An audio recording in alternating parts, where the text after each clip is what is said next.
science or the scientific method, and equipping students with the tools to fight science disinformation, as well as the protection of scientific heritage. He has received a number of national and international distinctions recognizing his contributions to both research and outreach, as well as 4 honorary degrees. He currently chairs the steering committee of the annual UNESCO International Day of Light, a global outreach action that has seen over 3,000 events take place in more than 100 countries since its first celebration in 2018, and this was a direct legacy action of the International Year of Light, which again, Ghana played an incredible role and a very critical role in seeing that proclaimed.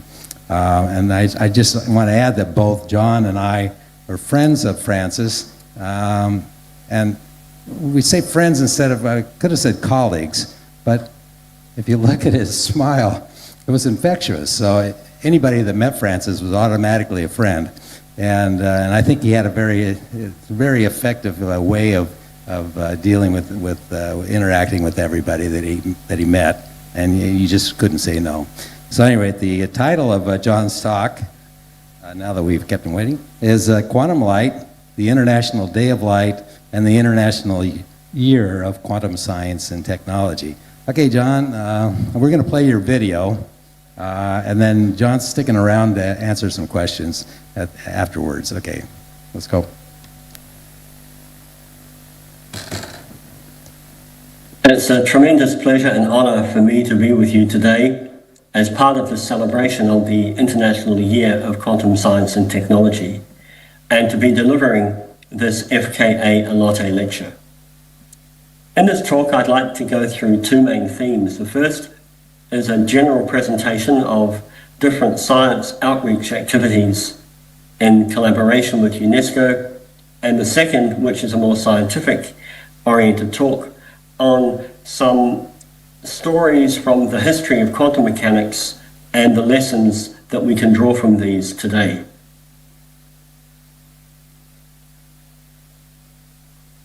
It's over 10 years that the international community working in photonics and light science has been working with UNESCO on science outreach initiatives. This began around about 2013, 2014, when we first made contact with UNESCO in Paris and the Ghana National Commission for UNESCO to approach the United Nations General Assembly with an idea to propose 2015 as the International Year of Light.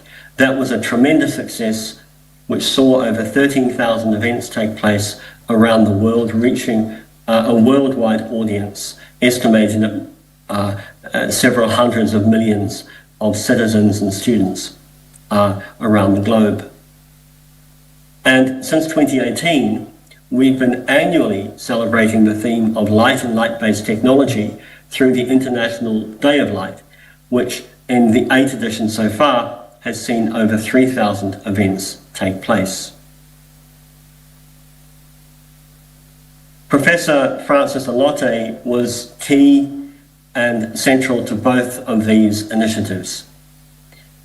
He was a keen supporter of the International Year of Light. He worked tirelessly to negotiate the complications of bringing the science and the diplomacy communities together. And he spoke on the 19th of February 2015 in Paris, as many of you will remember, delivering a wonderful speech about the importance of international science, communication and education to Africa. In 2017, only a few weeks before he died, I met him in Paris as we were preparing for the UNESCO General Conference that was considering the final endorsement of the International Day of Light resolution.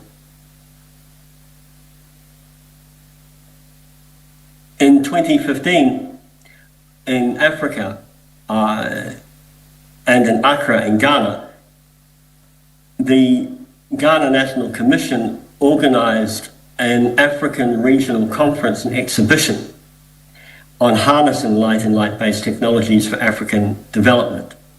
And this was held in September, and you can see Francis front and centre in that photograph, along with several others who I imagine are also in the audience today. And this conference really highlighted the importance of photonics and photonic-related technologies in driving development on the continent, and it essentially prepared a roadmap which is still underway today in both research, education, and in public engagement. The date of the International Day of Light, which is now held every year, is the 16th of May, and this date is chosen because it corresponds to when the laser was first observed to oscillate by Ted Mayman at a 693 nanometers from a ruby laser. And what's important about the laser as something to remember is because the way in which it developed brings together so many aspects of contemporary science: international cooperation, curiosity-driven fundamental research, and applied development in industry, as well as many unexpected applications of basic research and the way that lasers were found to find uses that no one who initially worked on their development had ever envisaged.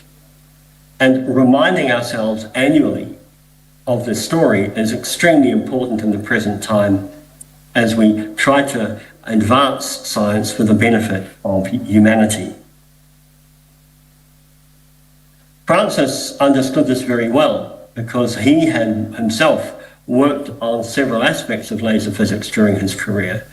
And in preparing this talk, I was absolutely delighted to read this paper, which was actually performed relatively late in his career, around 2003. It just shows us how active he was scientifically throughout his entire period of work at universities with ICTP and with other national and international partners. The aim, both of the International Day of Light as well as the International Year of Light and the International Year of Quantum Science and Technology, is to focus on the goals of the United Nations relative to sustainable development. I'm guessing that for this audience, you'll all be very aware of these 17 goals.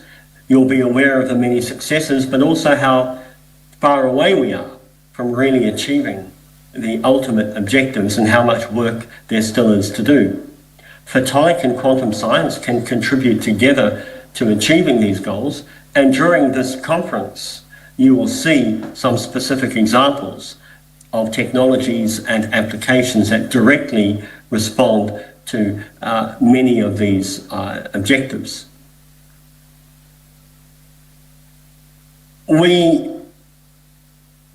The success of the International Year of Light actually has helped in the creation of broader outreach activities with UNESCO. We have assisted in other international years since 2015. We worked together with the organisers of the International Decade of Sciences for Sustainable Development, which has very broad goals and provides an overall umbrella for work in science cooperation for the next several years. And again, I'd like to thank the Ghana Commission for UNESCO, and especially Rich Mike Wellington, who played a crucial role in mobilizing and coordinating the various partners to successfully take the resolution for the International Year of Quantum Science and Technology to New York and the United Nations General Assembly. Anyone who has ever tried to do this realizes just how difficult it is. And there's an enormous amount of work, and the role of Ghana in driving this initiative is extremely important to recognise and thank. So thank you once again. Without your help, we wouldn't be here today. One of the interesting things about working together with UNESCO is that it's not just about the scientific community performing outreach activities. We have a great deal to learn from UNESCO as well. And UNESCO is a remarkable organisation that often conducts its activities, in my opinion, without giving them the publicity they really deserve in reaching out to the scientists who need to understand them. So one example of this is the UNESCO Science Report, which is a remarkable 5-year monitoring document, which is really unique in assembling data from all sorts of sources. The last report was in 2021, the next is scheduled for next year. And just to give you an example of the kind of information that it would present, it presents trends in publishing, funding, patenting.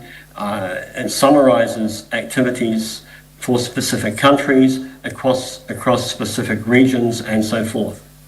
So even the 2021 document is well worth looking at, and we should look forward next year to the upcoming report. We cannot do better than the phrase of Nelson Mandela, reminding us of the importance of education in driving change. The world is clearly in a complex place at the moment, and we need education more than ever. And I think we can be very hopeful that if we take this message on board and we continue to work together, then we can really affect positive change in the future. And so this is something that I personally try to remember whenever we struggle with these issues of communication in science, and we get a little bit upset by how sometimes our actions don't seem to be as effective as we'd like them to be. But we need to be optimistic, and we need to transfer that optimism to the next generation, because it's really the young people of today who will be driving the future of this planet. And so we need to help them as much as we possibly can.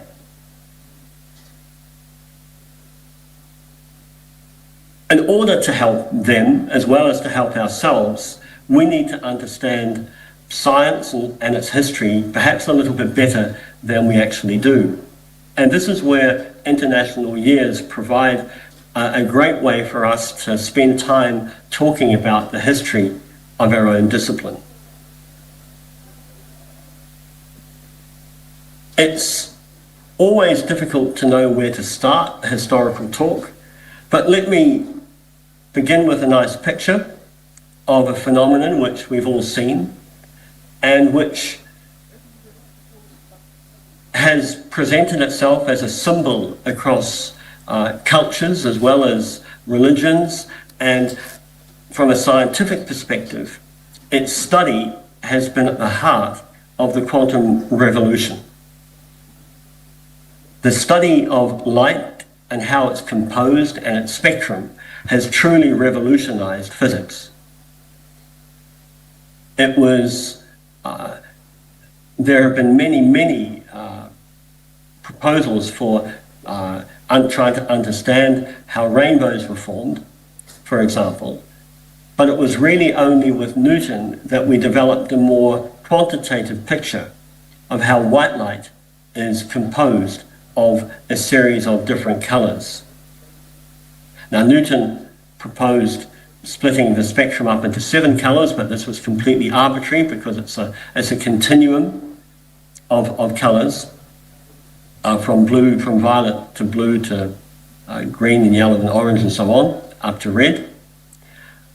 But it was in the 19th century when there was a discovery looking at the spectrum of the sun in more detail that it actually wasn't continuous, but it was punctuated and crossed by a number of dark lines. Now, this is a hand-drawn picture from Josef Fraunhofer in the Deutsche Museum in Munich. And you can see that the different colors are labeled with letters of the alphabet, A, B, C, D, etc. And for those of you who have done spectroscopy, you'll know that we still refer to particular lines by these letters, the sodium D line, for example. The reason these labels were used was because at the time Fraunhofer made the picture, there was no widespread agreement on how to measure light in terms of wavelength.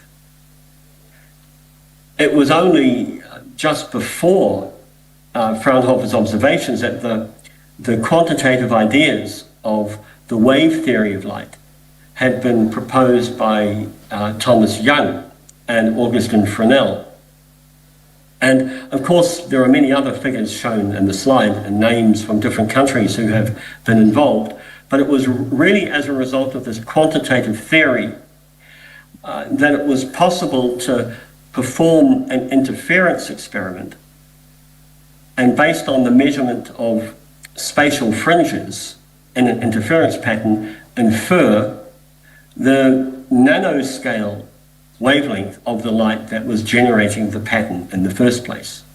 I don't think we appreciate just how remarkable this is, that by measuring something on the scale of millimeters or centimeters, we can infer a dimension of a light wave of the order of 600 nanometers or so.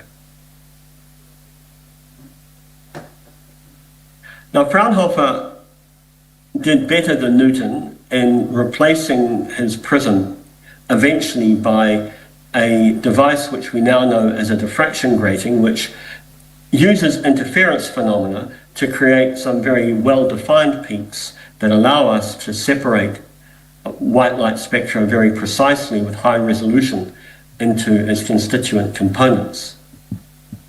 Now, this technique had actually been discovered a bit earlier in the United States, and even earlier than that, in the 17th century, it had been reported fortuitously by James Gregory by looking at light through a feather.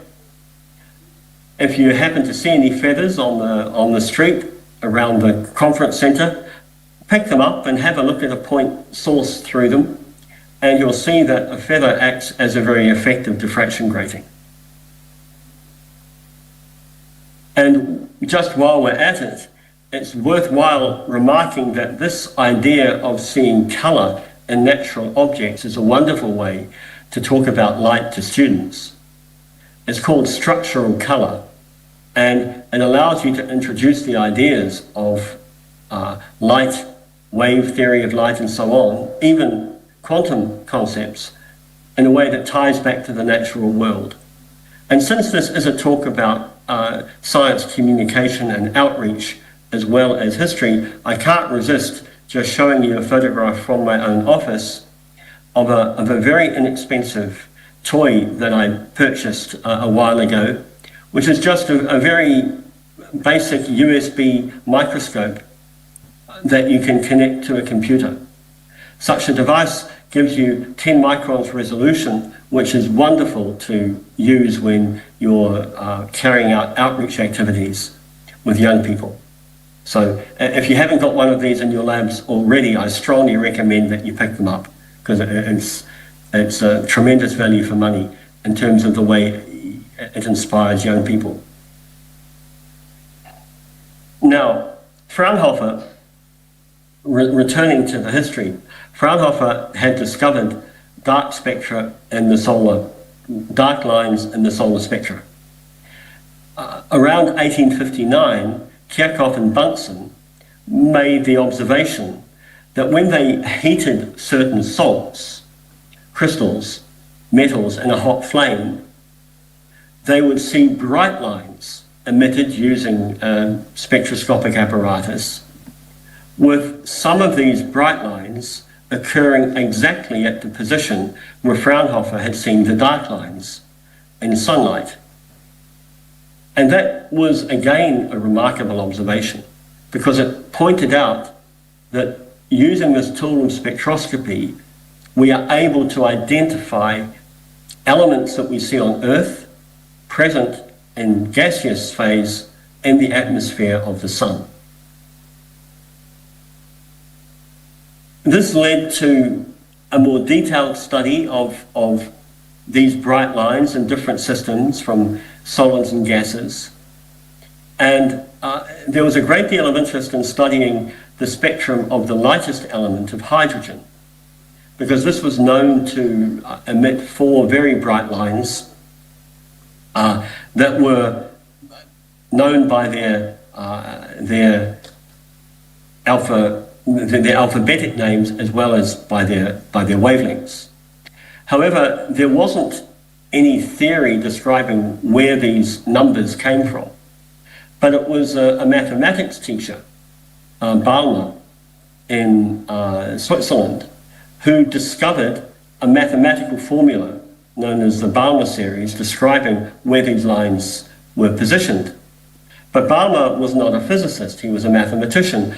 He did not have any theory underlying where this formula came from. It was just a mathematical fractional proportionality sequence that he had discovered in trying to fit the lines the position of the lines that were observed.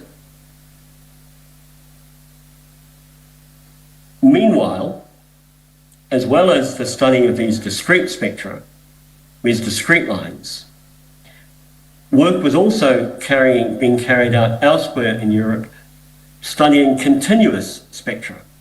Now, by a quirk of physics and physicists wanting to make things seem perhaps a bit more complicated than they are, a physicist would call a bright continuous object like the light bulb or the sun, we call it a black body, which is a rather strange name. It refers to its absorption characteristics, but this is a terminology one sees in all the literature and the history on the subject.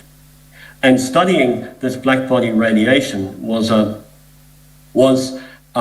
extremely important in the development of quantum mechanics, but what people don't often recognize is that the reason that the physicists like Wien and Planck were driven to understand the spectrum in detail from a heated object was because of a very practical question raised by the city of Berlin that was in the process of deciding whether to illuminate the town streets by gas or electricity in the 19th century. So they had to make the discussion, as we do today, whether we on the kind of efficient light sources we use when we're designing new buildings or new urban infrastructures. It's exactly the same decision.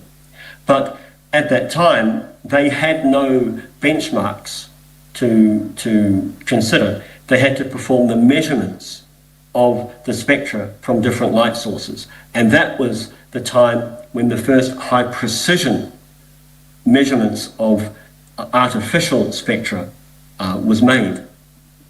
And that revealed a discrepancy between the 3 main theories of how the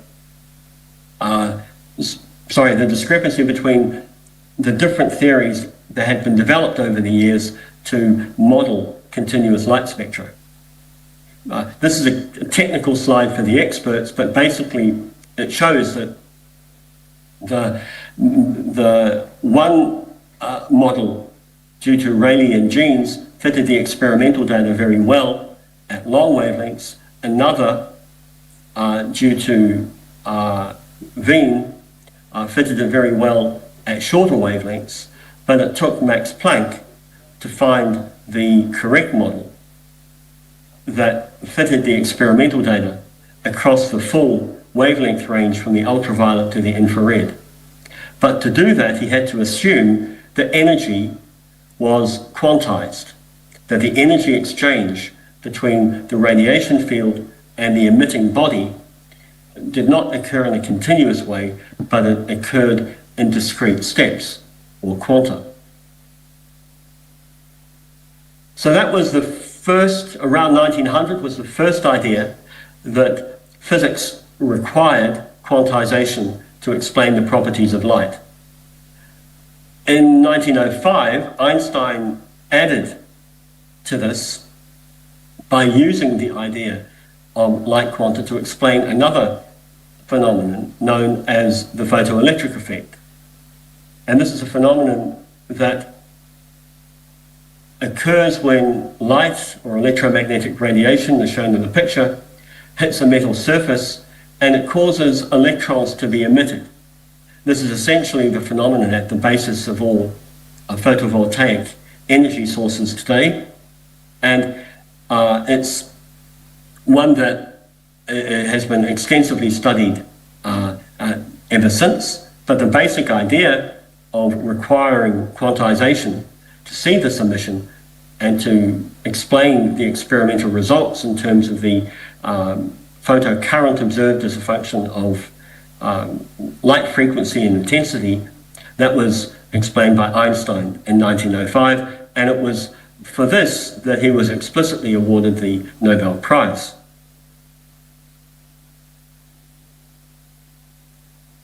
Five years after Einstein's paper on the photoelectric effect, as well as his other papers in that very famous year of 1905 for Einstein, there were discussions about holding a special conference to discuss the theory of light and quanta. So this is the name you'll see in the proceedings that were given to this conference. The conference was held in Brussels at the Metropole Hotel, and it was really the first international conference on physics or any other discipline that ever took place. It was around the beginning of the 20th century that there was a possibility of travel, whether by boat or by train, to bring scientists from different countries together to one location to share all their ideas and exchange their exchange and debate in one place, face to face. And it was this Solvay conference, which was held in 1911, that really formed the basis of the scientific workshop that we still use today. Now, Francis understood this, and he organized many, many conferences. There's a wonderful article that he wrote in 2017 where he gives a retrospective on Abdus Salam and ICTP and how important he found ICTP in supporting activities in Africa, particularly the many workshops that he himself would organize.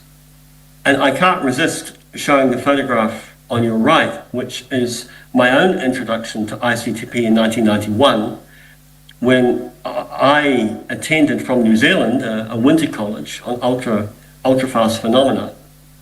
And so the arrow's pointing to me on the right up the back there, but on the left there's another arrow pointing to Paul Bassoa, and it was Paul himself who played an equally important role in the proclamation of the International Year and Day of Light by being part of the UNESCO delegation and speaking at some of the important commissions where the resolutions were first proposed. And of course, together today in Accra, you are yourselves taking part in a very important workshop itself. So we all inherit this tradition of scientific workshops which date back to the need of physicists to get together and to understand quantum mechanics in 1911. 2 years after the Solvay conference, Niels Bohr published a very important paper where he developed, finally, a physical model that explained, that derived from first principles, the formula for the 4 spectral lines in the hydrogen spectra that Johann Balmer had obtained mathematically. And Bohr's article is wrong. So physicists are known for being direct, and so we have to say this. From a 2025 perspective, Bohr's paper, if you read it, is extremely strange. There was a 2018 article in the Physics Teacher that describes some of these aspects, but it predicts things that are incorrect, such as the orbital angular momentum of the ground state. It predicts it to be finite when in fact it's zero, and it brings together classical and quantum ideas in a very strange way. But it worked. It predicted the Balmer series based on physical principles, and in trying to correct the Bohr model and to put it on more solid foundations, it was the later scientists that developed the more rigorous theory of quantum mechanics that we enjoy today. Now, what's important about the Bohr model is that it really provided, if you like, the end stage of 99 years of study of the solar spectrum. From Fraunhofer in 1814, observing dark lines, to the observation of bright lines, by Balmer's formula, by the idea of quanta, to Bohr's model, which builds on all of these things. We see the progression from experiment to explanation. But this tells us something. Science is hard. Science takes time. It took 99 years between seeing Fraunhofer lines and having any kind of atomic model to describe where they came from. It took 27 years between the time that Balmer derived his formula and Bohr explaining where it came from. And this is a lesson for today. Science takes time, and it requires long-term support. If you look at a picture like this, and you consider the funding duration of a typical 2025 science project, it's maybe a very small fraction of this timeline. We fund projects for 12 months, maybe 36 months. If you're very lucky, you'll have a 5-year project. But when you look at how long science really takes, it's clear that this, in my opinion, is very, very far from satisfactory. A little observation I'd like to point out as a slightly frivolous one is the fact that Balmer, after he derived his formula in 1885, no one knew where it came from. Niels Bohr was born in 1885. So it was almost as if the universe was saying, I've given you all these clues about quantum mechanics, you're not figuring it out, so I'm going to create Niels Bohr. Bohr will be born, and his entire life will be spent at the age of 27, he'll derive the Bohr model. When I was involved with the European Physical Society a few years ago, I was asked to write a paper summarizing different research models, and this was published in Nature Photonics. And it's the paper itself is not very original at all. It just brings together ideas about how different kinds of research interact. And the references in this can be very interesting if you haven't heard about these different models before. And I'm happy to give you a copy of this paper if you can't find it yourself. So heading back to the history once more, we jump ahead. We've got the Bohr model in 1913. 3 years later, Einstein developed a rate equation model for how atoms and photons, using the modern vocabulary, interact and undergo population and energy exchange, still introducing a notation of coefficients which he called A and B that we still use today when we teach laser physics. And the laser physics pioneers won the Nobel Prize in 1964 for the work that predates the observation of the laser light by Ted Mayman, but which was awarded for the principle of the maser and the laser combined. Again, continuing the history, a few years later, Louis de Broglie, I guess reminded us that quantization per se is actually a classical phenomenon. So we see quantization whenever a wave is confined by boundary conditions. Anyone who's played a musical instrument knows this. So the fact of confining a string at its ends necessarily creates only certain frequencies that are allowed to oscillate. And so this concept of quantization is not new to physics.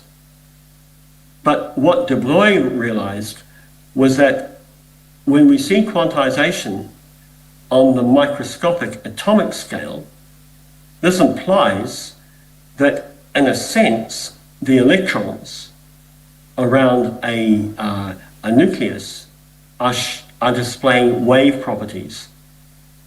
And this led to the whole concept of wave-particle duality, which is one of the key concepts of quantum mechanics. 2 years later, we saw the development of rigorous mathematics. So this is 12 years after Bohr's very approximate quantum theory, we start to see the quantum theory we use today. And it's these papers which first started to appear from 1925, which motivate the anniversary of the International Year of Quantum Science and Technology being held this year. So these papers were published by Max Born, Pascal Jordan, Werner Heisenberg, Erwin Schrödinger, and they start to show the differential equations or the matrices that we use today in which we teach to our students. Now, this differential equation form of the Schrödinger equation was used by Francis Allotte during his PhD thesis.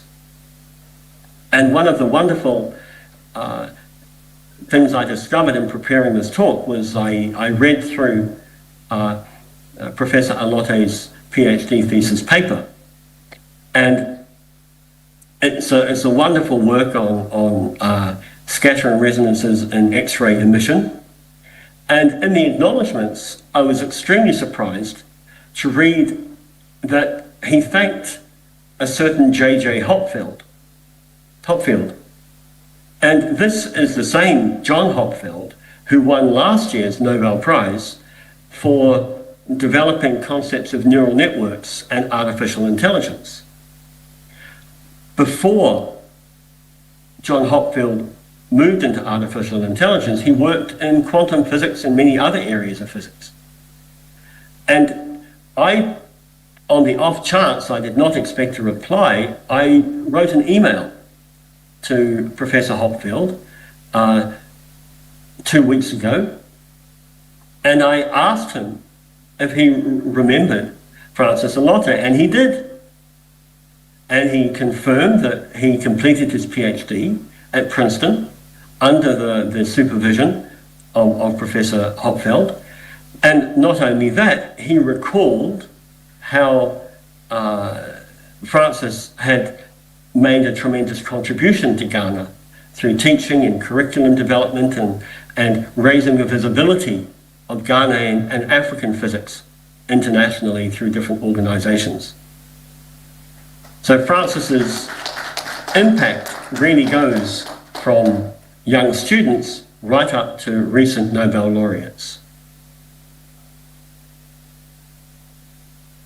Now, getting back to the history again to finish up this story, because there are a few more interesting points to make. The different models of quantum mechanics being proposed by Schrödinger and by Heisenberg and Born were not totally compatible. Although mathematically it was shown they were equivalent, there were different interpretations, and there are some wonderful quotes showing just how direct and uncompromising they were at criticizing each other's work. Heisenberg wrote that Schrödinger's interpretation was rubbish, and Schrödinger called the statistical probabilistic ideas coming out of Göttingen from Born a statistical obscenity.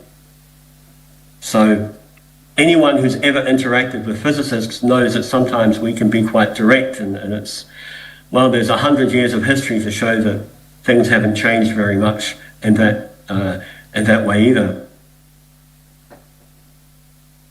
Work still carried on, and the mathematics got even more complicated with Paul Dirac, but with the use of 4x4 matrices, we start to show the consistency between quantum mechanics and special relativity. And this was an idea of a unified approach that also led to its own new predictions of the existence of antiparticles and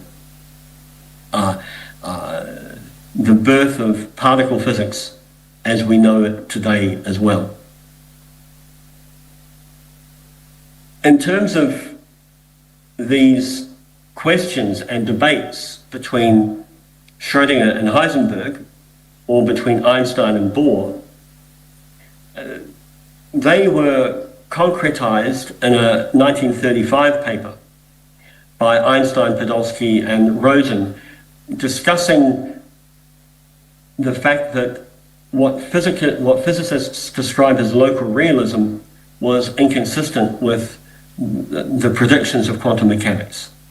And although we might not like that, all the experiments to date have shown that this is indeed the case, and it was for that reason that Aspey, Zeilinger, and Clauser won the Nobel Prize in 2022. And I'm showing this picture of Alain Aspey because he is also a very good friend of ICTP and has visited at many times in the past to support schools and lectures and other workshops. It was also while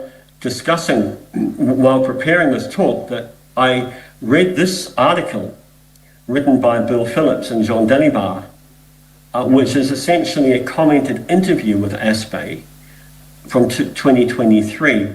And this is a wonderful article, and I strongly recommend, if you're interested in the history of entanglement, that you read this, because it not only gives the history of Aspey and Bell and Aspey's learning of quantum mechanics from Messier's book and Claude Cohen-Tanuji, but it also makes a link that I was unaware of with a talk that Aspey gave when he was very young in front of a certain Richard Feynman. And Feynman's own paper from 1982, which discusses the idea of why he continues to investigate aspects of entanglement and inconsistencies in the foundations of physics and quantum mechanics. We're still asking these questions even today, and it's been wonderful to see this year just so many fantastic explanations of the intricacies of quantum interpretations and how things are still making progress. So this is concluding the talk with a summary, I guess, of what I call the 3 ages of quantum. So quantum zero is the very early work up until the Bohr model. It really is just getting some idea, 100 years of experiments from Fraunhofer lines to an explanation of the Balmer spectrum. Then with the development of the complete theories after 2025 and the ability to do calculations and extend it to solid state materials, it was possible to develop the technology that essentially built 20th century society. Laser, nuclear power, transistor, semiconductor, electronics. And now we're moving into quantum 2.0. This is the field where the correlation properties of quantum states and entanglement can be applied in areas of computing, cryptography, and sensing, and more, known and yet to be discovered. Now, there are different ways of developing the quantum 2.0 technology, trapped ions, neutral atoms, superconductivity, and these have huge investments. But from a cost-effective perspective, maybe I'm biased as well, photonics is the system that I think where things just have such potential because it's already integrated within our communications networks, and it's also very inexpensive to develop training programs in quantum optics and quantum mechanics based on photonic technologies. I'd like to acknowledge the work of the German Physical Society in preparing a wonderful website called quantumhistory.de, from which a lot of the material in this talk has been taken. And in case you're interested in a general poster for your laboratory or office, if you just Google SPIE Nobel Prize poster, the Scientific Society SPIE developed a very nice timeline of all the Nobel Prizes involving light, masers, lasers, and so forth. And I was lucky enough to be asked to consult on that project and just check it for the details. So that's a very nice, attractive thing for the walls. Students love looking at it. So just let me close with a few points. There's clearly a lot to celebrate over the last 100 years. Teaching history, understanding history is invaluable, not only from its own right, but also if we are to convince decision makers of the importance of long-term research, we need to know the arguments to convince them of this. It isn't enough just to say, because. We have to give specific examples. And I think the concept of quantum science and technology such as the laser and the internet provide all the arguments we need to convince decision makers of the need to support fundamental research and applied research. Long-term research and short-term research. We need them both. Francis Alote understood this very well, and thanks to him, we have a chance this year with the International Year of Quantum Science and Technology, and every year with the International Day of Light, to keep making these arguments and points to new audiences and to keep making change. So thank you very much for your attention, and I'll be very happy to take some questions coming online shortly. Thank you. Hey, thanks, John. That was really great. Really great. I'm sure there's lots of questions here. And I don't see you yet, but okay. Question. Can you hear me? Yes. So where's the question? Oh, okay. I got a question over here. Oh, there you are.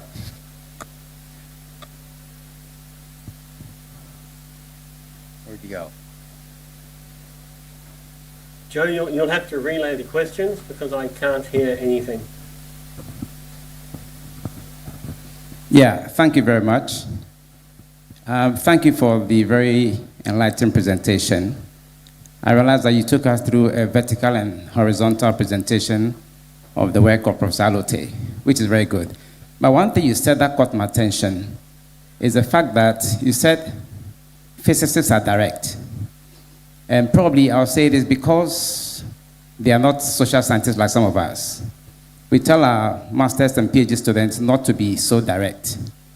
Because, for instance, you made mention of Heidelberg to Paul, saying that his work was rubbish. I thought that was a bit, too direct. What would you suggest to those of us who are here, even for those who are actually not social scientists, but physical scientists? Should they really go on that trajectory? Because that is not a very good thing to do. We need to show respect to our colleagues, no matter how much we disagree with their work and all that. So I'd like to take, or know your take on something like that. Is that a way to go, even if they are not social scientists? Thank you very much. Thanks for the question, and thanks for the chance to come online at what is a wonderful event you're having. I couldn't resist putting that in because it reinforces the stereotype that physicists have in particular of just being rude and direct. I think that was 100 years ago, and I think that we've learnt a lot since then about the fact that it just isn't productive to be rude and direct, let alone whether or not we can argue that generations are different and so forth, and all these social comments that are being made. I just think it isn't helpful. I think you should be professional and respectful in your interactions, but even it is difficult because sometimes telling a student who may have worked very hard on a problem that it's wrong, and in a sense that time, they feel they've wasted that time. And our job is to say, well, it's not wasted, it's time that you've spent, you've learnt things, you've progressed in other ways. And I think we have learnt how to do that a bit better. I think physics still has a way to go because we can still be a bit too direct even today. Okay. Another question I'm looking at here. Okay. I just got to do a little exercise. I'll get right there. Okay. Thank you so much for the presentation. It was really insightful. My question was about what you predict the third wave of quantum physics would look like, the future of it. Because at least looking at the zero edition of it and walking through the first and the second, it almost feels like we are building on what was present to leap towards future development, as is the case with almost all scientific disciplines. So building on that foundation, what do you predict, if it's possible to predict, what the future of quantum physics will look like in the third wave? Well, the good news is that you will be able to see it. Because if you look at the timescales between the discovery of radioactivity and the development of nuclear power, or the theory of the photoelectric effect and the development of laser technology, you generally talk about a 50-year period between the beginning of one of these quantum eras and the real applications. So if you think that the beginning of the quantum 2.0 is now, it's only going to be in 50 years that we're really going to see the true benefits. So you'll definitely see that. I won't, but that doesn't matter. I mean, the main thing is that science progresses and technology can be used to help us. Now, Alain Aspect, in the opening of the International Year of Quantum in Paris, was asked a similar question. And he said that he thought the real application that he foresaw for quantum 2.0 was in quantum sensing. He was less optimistic about quantum computing and quantum cryptography because there were other ways to do this. But the sensitivity advancement you have using entangled states and sensing is something that's very concrete, and it can really help in practical measurements that we can make for healthcare, agriculture, and so forth. So I think the sensing is the place to be. Okay. Another question?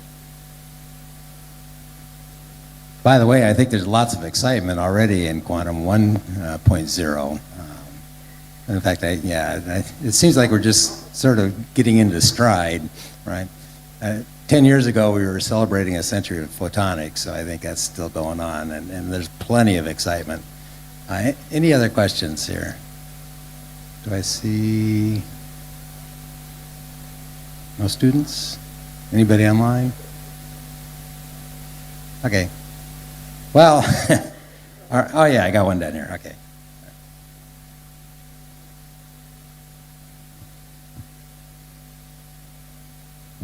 Thank you very much, Prof, for the wonderful presentation. You have really demystified quantum science and technology. My area of concern is technology transfer. How do we transfer all this high-tech transfer to our continents, especially IC, integrated circuits, some high-tech technology? How do we transfer them to this continent so that we can also bridge the divide between the advanced country as well as developing country in our continent? Thank you very much, sir. That's a question that many people have tried to address, including Francis Alote, for 50 years. And it's, I don't know, I don't really know the answer in the practical sense, because this involves a lot of government initiatives with regard to intellectual property and international law and so forth. What I can reply to, I think, is my own field, which is really education. And I think that the key to any area of ensuring that Africa benefits from the technology is to make sure that the young people are trained in the technology, so that there is a highly trained workforce in place ready to adopt anything that is available. And it's that training aspect which I think is something which is where the answers are very clear. It's just a question of funding and of the organisation. Events like this are part of it, but if you see what an organisation like ICTP has already achieved in Africa, or the initiative like AIMS for mathematics have already achieved in Africa, imagine what they could do with 20 times the budget. It's a very simple thing. We know that these things work. Increase the budget and they will do a lot more. And that will help the education side. And I have every trust in young people that if you have educated, smart people and they see what's on the horizon, they will find solutions to do things. Speaking of education, the one thing I can say is that these slides that I showed, I'm perfectly happy to give them away to anyone who wants them and use them in their own classes or their own talks during this quantum year. So we need to share as much as possible and make science as open as possible. So just contact Joe, who's the chair, or just send me an email. I'm not hard to find, and we'll be happy to share the content of today's talk with you. Yeah, well, that's a wonderful offer, John. That's a great message for us.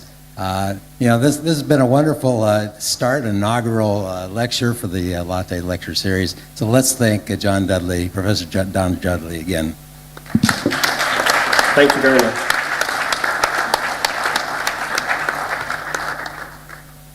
All right. Okay.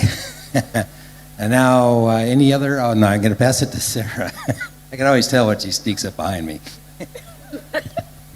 Thank you, Professor Nimela. Please clap for Professor Nimela, Professor Dudley, for making us remember Professor Alote.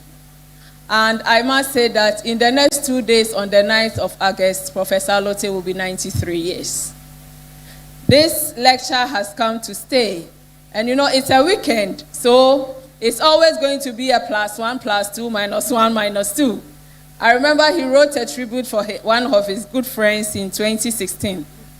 And after the tribute, he said, I should read over. And I said, Prof, this is something that I don't understand. He said he was 100 years less 14 days. And I said, Prof, why don't we say that he was 2 weeks? He said, that's the mathematics in it. That's the less 14 days.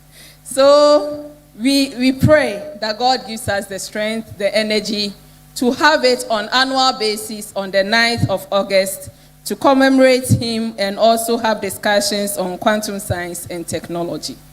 And as the global event on quantum science and technology is wrapping up today, I would like to read quickly a communique that we want to go out today. And it sets the pace for Ghana's preparation. And this global education event on quantum science and technology at the 2025 Africa Regional Conference and Exhibition on Education and Skills Development, ARC-EDS, dates 5th to 7th August 2025 at the Accra International Conference Center. We, the participants of the global education event held during the 2025 African Regional Conference and Exhibition on Education and Skills Development, convened in Accra from 5th to 7th August 2025 to explore strategic pathways for advancing quantum science and technology as a driver of sustainable development, innovation, and youth employment. We acknowledge the significance of this high-level engagement, bringing together government, academia, industry, civil society, and international organizations, and affirm Ghana's pivotal role in proposing the IYQ 2025 resolution and hosting one of the 10 official global IYQ events. This milestone created a catalytic platform to reaffirm both national and continental leadership in frontier science and to galvanize action across sectors. Recognizing that quantum science and technology holds transformative potential across national security, education, healthcare, finance, agriculture, and energy, Ghana is strategically positioned to lead QST advancement in Africa, building on the legacy of the late Professor F.K. Alote and long-standing contributions to global science diplomacy. Africa risks widening the quantum divide without coordinated investment in education, research, infrastructure, and innovation capacity. QST advancement must be inclusive, future-focused, and aligned with national development plans, Agenda 2063, and the United Nations Sustainable Development Goals, that's the SDGs. There's a growing urgency to avoid the deepening of the global quantum divide that could marginalize countries without quantum capabilities in the digital and scientific economies of the future. We affirm the following commitments to position Ghana and Africa as active players in the global quantum revolution. 1. Establish interim leadership of the Ghana Quantum Consortium. The IYQ 2025 Planning Committee shall serve as the interim leadership team to facilitate national coordination, initiate stakeholder engagement, and guide the institutionalization of the GQC by March 2026. 2. Constitute a national quantum strategy. An inclusive and operational national consortium shall be constituted by September 2025 to coordinate QST efforts across academia, policy, industry, and civil society. The IYQ 2025 Planning Committee shall serve as the interim leadership to guide its formalization. 3. Promote quantum education and skills development. Institutions shall initiate curriculum review and integration of quantum science into STEM-related fields at all levels of education, that's basic, secondary, and tertiary, beginning in the 2026 academic year. The national goal is to train at least 10,000 quantum literate STEM professionals by 2030. The fourth is to strengthen industry-academia partnerships for innovation. A national dialogue with the private sector will be convened by July 2026 to identify co-funded pilots in quantum encryption, AI, sensing, material technology, and secure communication. Public-private partnerships and incentive schemes will be explored to support innovation uptake. 5. Define and implement a post-IYQ legacy framework. Ghana will finalize the legacy framework by February 2026, including A. Annual FK Alote Quantum Lecture Series. B. National Science Awareness Campaign. C. dedicated funding for early career quantum researchers. D, integration of QST into national STI and education sector reforms. The sixth is to convene a continental QST consortium. Ghana shall initiate consultation with African governments, scientific institutions, and regional organizations to establish a continental quantum science and technology consortium. An inaugural African QST roundtable will be convened by early 2026 to define a shared vision, collaboration framework, and investment strategy. Our call to action: we call upon the government of Ghana to champion QST as a national development priority and provide enabling policy, funding, and institutional support. We call on academic and research institutions to deepen collaboration, establish centers of excellence, and share infrastructure for quantum education and R&D. The third one, we call on private sector in industry, such as the Volta River Authority, Electricity Company of Ghana, Ghana Grid Company, and many more to invest in co-innovation, fellowships, and applications of QST to enhance competitiveness and drive job creation. We call on civil society and youth movements to raise awareness and promote inclusive participation in the quantum revolution. We call on development partners, UNESCO, and the IYQ Steering Committee to support Africa's emerging QST ecosystem through technical assistance, funding, and long-term partnerships. African governments and institutions to embrace regional cooperation in quantum science, shaping a united African presence in the global quantum landscape.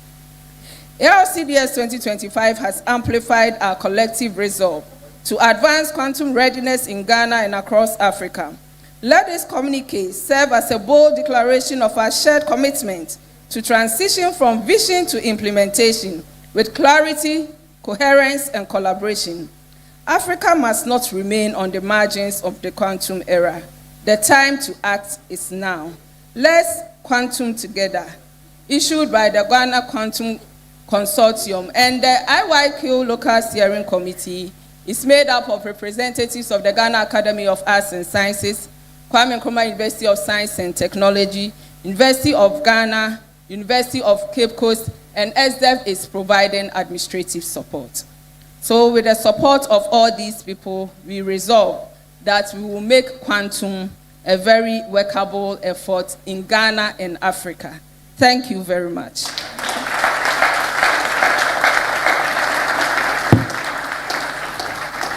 So we have few things to do and we are done. Conference is closing. We did wonderful exhibitions. When you came, you saw the exhibits. And these are also quantum. Wonderfully, there are quantum exhibits here and innovations, lot of things. So I'll call upon Professor Winful. Prof.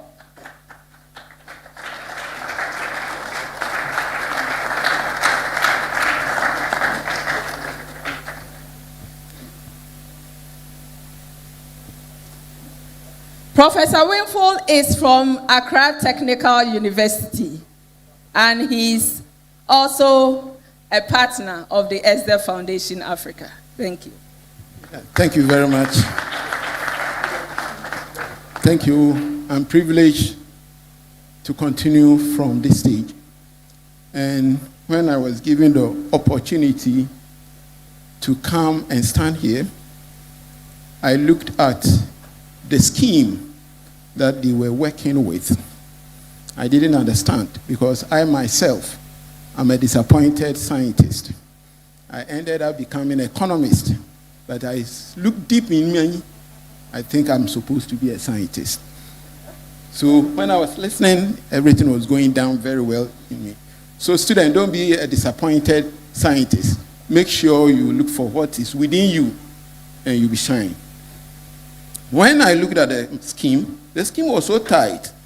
I tried to ask the judges to try as much as possible to bring it down. But they told me it's a quantum exhibition. And we want to bring out photons. So the scheme was to bring out photons from the light rays. So we have about 5 photons. The colors, I don't know. And as we go on, we'll get to know the colors. Before I go on to introduce those who are going to be here to pitch, I'll call on the chairperson of the judges to come here and introduce herself and the judges that we have. I'll call Professor Sarah Jones. Thank you. Good afternoon. We reached the exciting finale of the exhibition that we've had going on all along. So it's the pitching this afternoon. Pitching is an important skill for young people looking to take their ideas into action. They need to be concise, clear, and keep to time. So those are the things we're going to be looking for in this afternoon's pitches. And when I say we, I mean myself and esteemed fellow judges in the centre here, Professor Tete, Rita, Dr. Amankwa, Samuel, and I will shortly come and join you there. And we'll be inviting, with Professor Winfield's help, each of the 5 exhibitors chosen to pitch to speak for 3 minutes, then accept just maximum 1 question from the judges, and we will discuss between ourselves briefly to choose the final 3 winners by the end of the day. Thank you. Yes. I would like our judges to stand up so that the audience will know those who are going to give us the 3 phantoms out of the 5. So we have here our judges, and Sarah is also one. So we have 5 of them. And the judges, you can sit down. The judges were duly selected. We have one international partner who is the chairperson from UK to give us the international dimension of the exhibit. We have one faculty, academia, to give his impression about the exhibit. We have one from industry also to give us the industry dimension of the exhibit. And today being quantum, we have another person also doubling as industry and quantum scientist, also to look at the dimension of the quantum element in the exhibit. And finally, we have a student representative. So our judges are really inclusive one. We hope at the end of the day, the 3 colors are all winners. It's going to be red, gold, green. Yesterday, we were told how to separate colors. So our judges are going to do just that. And at the end of the day, we'll see who is red, who is gold, and who is green. Thank you very much. On that note, as the chairperson said, you have 3 minutes. The order in which I'm going to call them is not by any merit. I'm just going to call them in any order. When they come, 3 minutes, and any of the judges will ask 1 question, and you have less than 1 minute to answer. So the first photon, I call them photon, is coming from Koforidua Technical University. And their project is on agric sustainability, Koforidua Technical University. Come stage.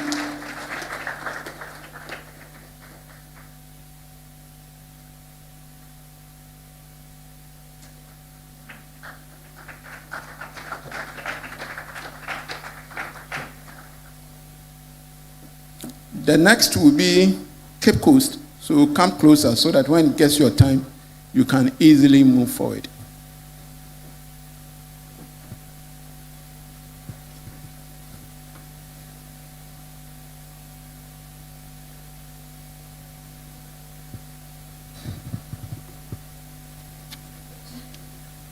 Good afternoon, ladies and gentlemen. My name is Brian Opoku Kofi Maunyo from Koforidua Technical University. Imagine walking into a grocery store in Cape Coast and realizing that 70% of the commodities on the shelves are actually imported. Even if you walk with me to the market in Agbogboshi, it will surprise you that over 60% of our farm produce are actually imported from neighboring countries, such as Burkina Faso, Cote d'Ivoire, amongst others, even sometimes outside the borders of Africa. What a very sad story. Imagine when these countries decide not to give us this farm produce, what happens to us as Ghana as a nation? We actually are going to go into a state of food insecurity, thereby affecting us as a nation. Possibly in the next 50 years, we may be walking zombies. Can I tell you that the Minister of Agric, Honorable Eric Opoku, actually accounted that the ratio of farmers to an agric extension officer is actually not according to the FAO standard, which is 1:500, but we are actually relying on 1 agric extension officer to 1,500 farmers approximately. Currently, Ghana relies on bureaucratic processes to actually make decisions based on agriculture. Can I intrigue you that the Ghana Stats Bank hasn't been updated from the time of 2018, giving us a disparity of 7 years of data, which can impact decision making in agricultural policies and understanding the progress the country is making? What a very sad story. As a result of that, we are actually going down the drain with respect to agricultural productivity. But I introduce to you Agri-Sustainability, an AI-driven application that gives real-time insight to policymakers to see the impact they are making on every product that they are investing in. Ladies and gentlemen, our system bridges the gap with empowering agric extension officers for decision making.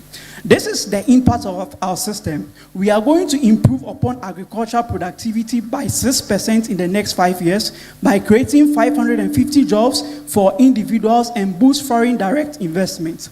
With counting technology, our system has actually been programmed with quantum programming, where we are not relying on bits, but qubits. And we realized that our machine learning model was able to predict accurately more than a traditional classical programming. So I present to you Agri-Sustainability, the system that is going to revolutionize our agricultural sector. Thank you. Thank you. But one big ask. I think one of the questions that came before we started this was, what next? How do we transfer all this knowledge? And I think as we are here, that's exactly what we are doing. We expect our students to scale up their ideas. So if there's any partner here who want to help, you see as the foundation, they've started already. We are ready to receive whatever help that can go to these students. So judges, any of the judges, you have the microphone there. The microphone. So one question from any of the judges.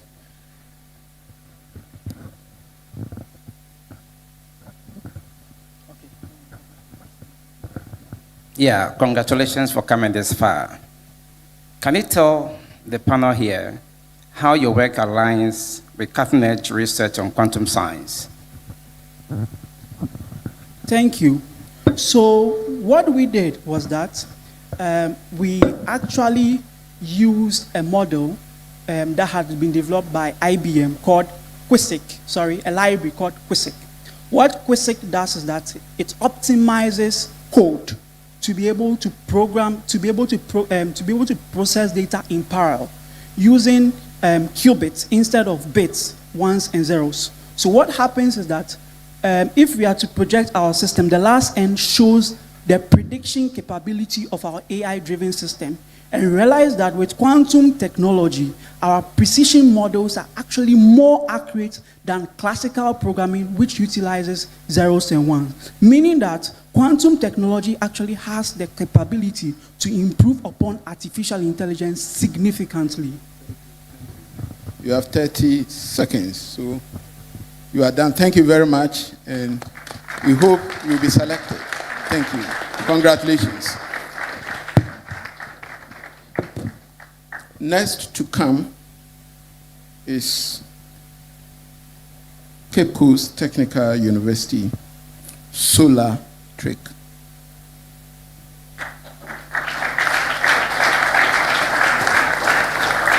You have 3 minutes.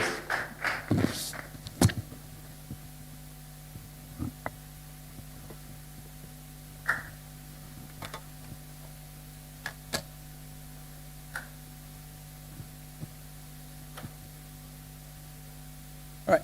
Good afternoon to you all. My name is John Obeng. With me is Teresa. We are both from Cape Coast Technical University.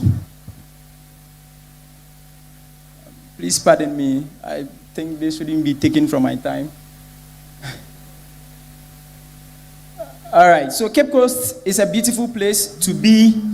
And so whenever you get to Cape Coast, please remember to pay us a visit at Cape Coast Technical University. In here, we have renewable energy as our niche area of study. Now, join me as we have a critical look at our solar tree.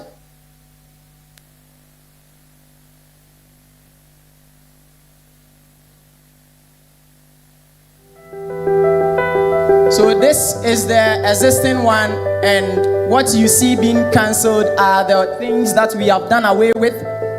So the one you are just seeing now is a 3D drawing of our components, the new components we have attached to the system. This is a 3D seatbelt cover designed by students of Cape Coast Technical University.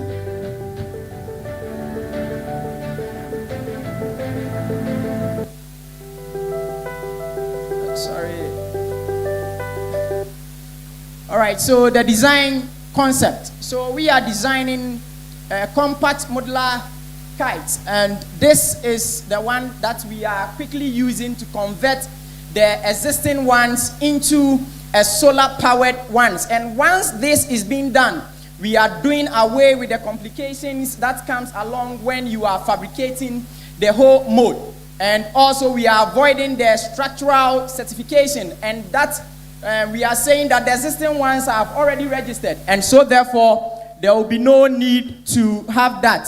So even with the ones that are already in the market, that we call them scraps, the ones that we are not using, when we get it, we are able to convert even those ones into new ones that we are using, and that is saving us a lot. And then we have integrated our solar panel into the existing ones. These that you see are some of the new things that we have been able to bring on board. Now, the big question here is the importance of the quantum science to solar power. Now, let's look at what is happening. So we are using the quantum dot to improve on our solar efficiency. That is how we collected it. And we conducted a lot of research into this. And that is what is leading us to some of the difficulties that we met at the market. Most of the users were finding it difficult in changing to the solar-powered ones. And so we proceeded. Yeah, thank you. Your 3 minutes is up. No, yeah. The fault wasn't mine. Yes. It was the control. Yes, the scheme we are using quantum, and quantum do not give room for those things. So thank you very much, but you have done very, very well. We'll see what the judges, your plea, the judges will work with them. So judges, any question? Yeah, thank you very much for how far you have come. I just want you to tell the audience that the work that you have done, which of the SDGs does it address? Just give me one of the SDGs that your work could address. Thank you. Thank you, sir. With this particular work we have done this to solve critical challenges in our health sectors, our agriculture sectors, and on our campuses. And these areas boils down back to entrepreneurship. The user also earns a lot of money since they are not buying fuel, they are not maintaining anything, and this is what we have on board currently. I beg to differ. If you can. I don't know if I was able to. Thank you very much. You are well done. Yes. So you can go now.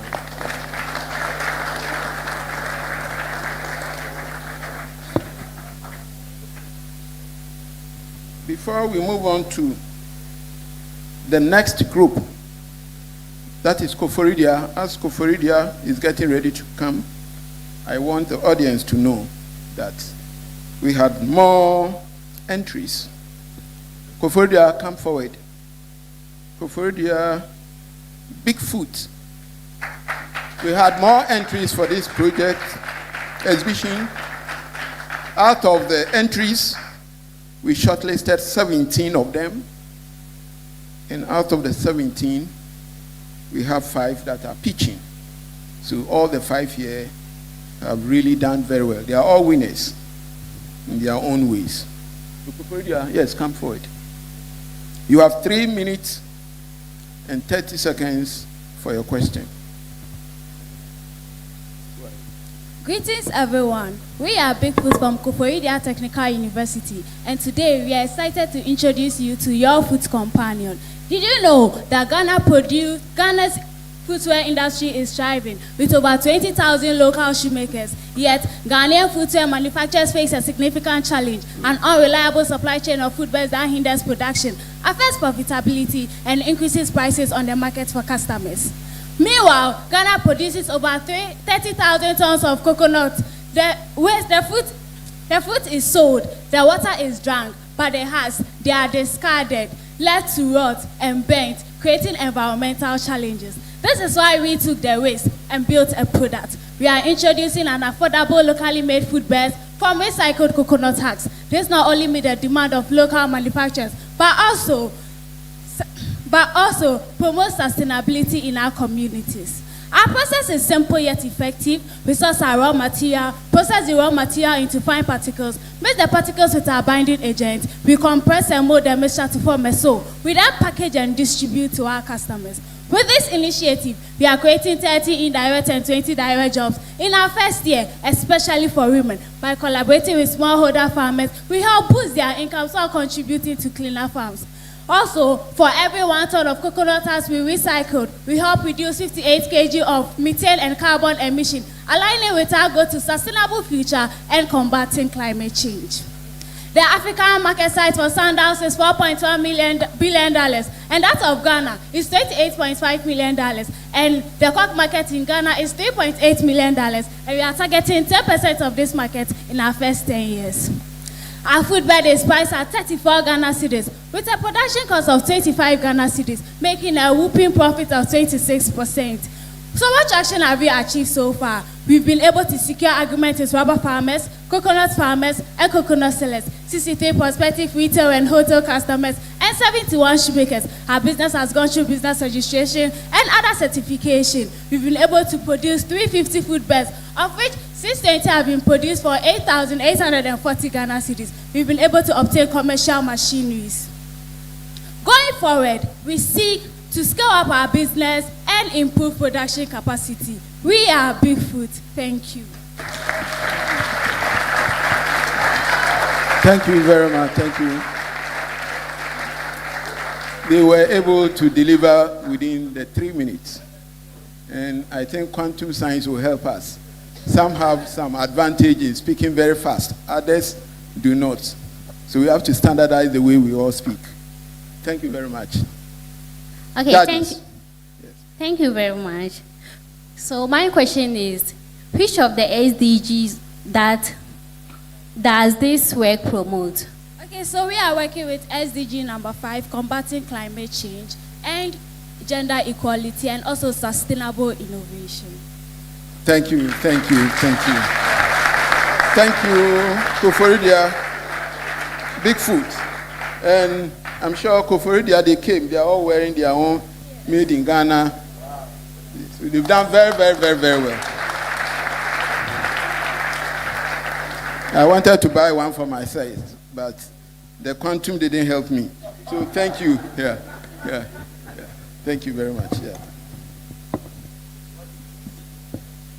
Yes, the fourth to come is Koforidia again. And that is why when I mentioned Koforidia, they were confused. So we have Koforidia appearing twice. NutriPort. Let's welcome Koforidia again, NutriPort.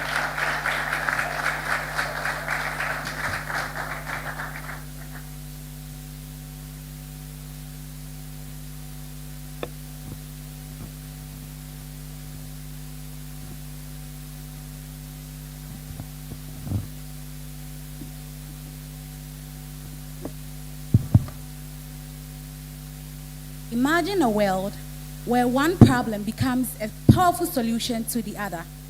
Ladies and gentlemen, allow me to share with you a story of a wasted potential, an untapped opportunity, and a silent struggle that affects us all. Ghana, the second largest producer of cocoa, generates about 40,000 long vehicles full of cocoa products, a potential gold mine, to rot on our farms annually. At the same time, poultry farmers in Ghana suffer a silent struggle, the high cost of animal feed. We at Meldak Agro saw the change. We are transforming these cocoa products into NutriPort, a very palatable, nutritious, and most importantly, affordable feed flour, a substitute for maize in animal feed. We've developed a meticulous process from collecting our fresh pod through to the packaging to create this product that is a game changer. Beyond the profitability, we are very passionate about impact. We are providing additional income for over 200 farmers, providing 150 direct and 300 indirect jobs for the women and youth in the eastern region of Ghana, decreasing the price of animal feed by 60%, and also saving our precious planet from the tons of emissions of carbon dioxide and methane gas.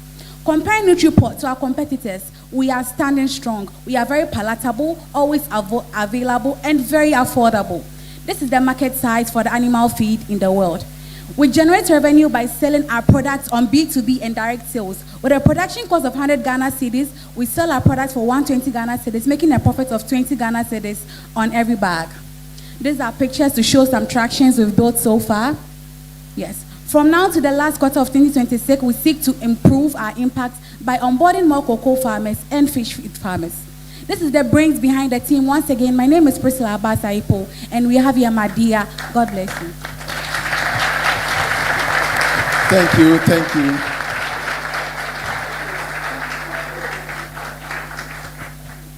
Koforidia, thank you. Koforidia Mwabapa, thank you very much. Our judges. Okay, congratulations, NutriPorts. It's quite innovative and it sounds good. What I would just ask a simple question. So what effort have you been able to make to neutralize some of the potentially harmful chemical constituents of the pod? Okay, so to be able to thrive in this industry, we don't work alone. We partnered with Cocoa Research Institute of Ghana, and they taught us a scientific process we can use to decrease the theobromine content in the feed, and we've done that. Okay. Thank you very much. Thank you very much. Koforidia, thank you. Thank you. We'll call the next group the last phantom on my list. And it's coming from a very far place. I see the name and it reminds me what happened. We are all sad about it. So you can guess where I'm coming from. And I think they've made Honorable proud. Temale Technical University solar-powered smart open air dryer system. You are welcome on stage.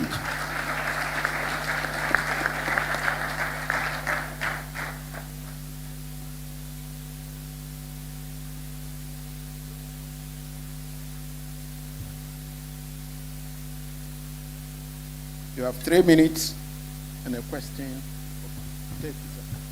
Thank you for the opportunity. We will all attest to the fact that traditional open dryer system is highly labor intensive and also time consuming. You know, always farmers need to manually protect their crops against pests and rain. Sometimes this fails and it mostly results in post-harvest loss. Let me tell you this. According to the World Food Program, Ghana loses $1.9 billion, not Ghana cedis, dollars, every single year. This is a great loss. On the other hand, enclosed electric drying system mostly result in non-uniform drying. So we can't rely on that one too. So this inspired me, Hafiza, and my team members from Tamale Technical University to build the smart solar-powered open-air drying system. This system uses quantum sensors and actuators to automate the overall function of the system. It has the automated roof, which automatically covers the crops. Immediately it senses rain. It also opens it to continue the drying process after the rain. Not only that, it has the automatic scarecrow, which detects incoming birds and animals as far as 4 meters away. It makes strange and scary sounds and movement to scare these animals away. Not only that, it has the steering system to brush through the grains, corns, and cocoa beans as it dries to ensure uniform drying. It also has an adjustable and wide surface area for the drying too. Isn't this amazing? This is not the only thing the system does. It can only be used at places where there is no electricity because the whole system is powered using a solar generator. Ladies and gentlemen, using this system is going to help the whole society at large. We've designed a website to connect the farmers to the customers even after the drying. It is going to help maintain the natural flavors of the crops, helping it to retain its quality and quantity as well. Not only that, it will go a long way to help the whole society to promote youth employment, and it leaves no pollution in the environment as well. Let's partner to make our society a better place. Thank you very much. Thank you, thank you, thank you, thank you.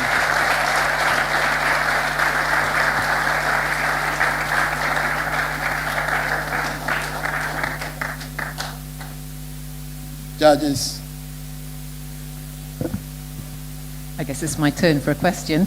So can I ask you to elaborate on the last point, let's partner?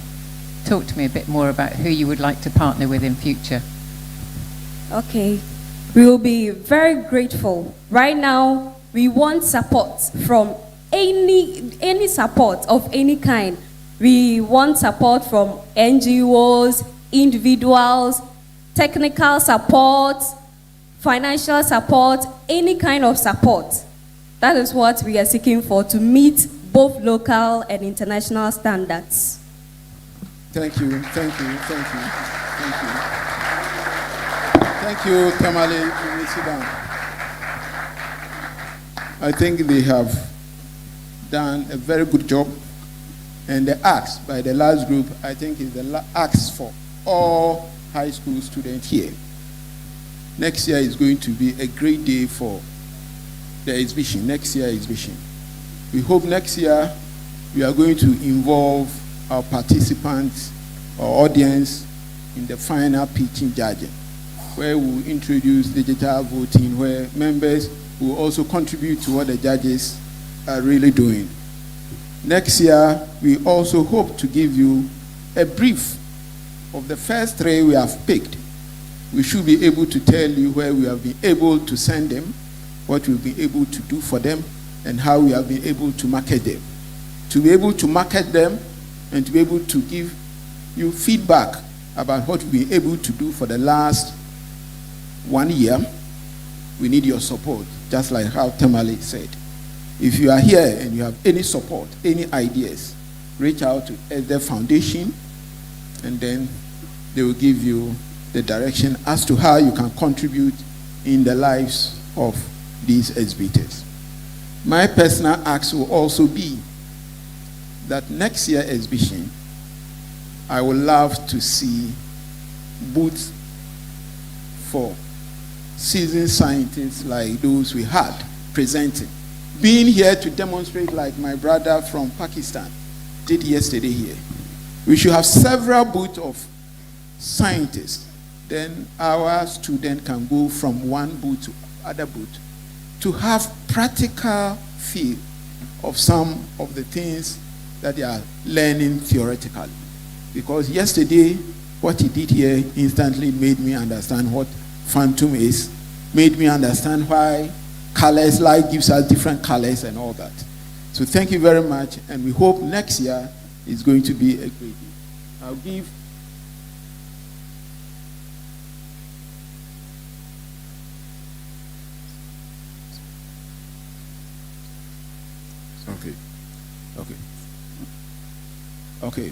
Okay, thank you. As we wait, the interlude, as we wait for our judges to put their marks together, and we invite pilots. They were also having wonderful exhibit out there to come forward to tell us something, 2 minutes, about what they were able to bring to this exhibition. Pilots Institute.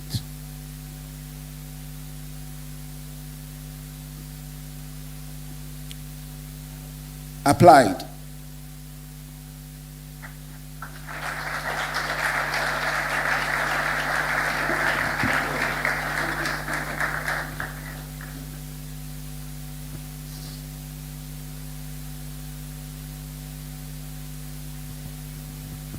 Good afternoon, everyone. We are students from Applied Technology Institute. My name is Nathaniel Bucci. Okay, do you know that your waste can be converted into electricity? With the help of Applied Waste Transformer, you can be able to convert your waste into electrical energy by burning the waste. The heat that is being generated is being absorbed by a module called Peltier. So by burning your waste, you can actually generate electricity. You can burn waste like plastic waste, anything that is combustible. You can actually, the residue that is going to be, the residue can be used in the production of cement. Okay, thank you. That's it.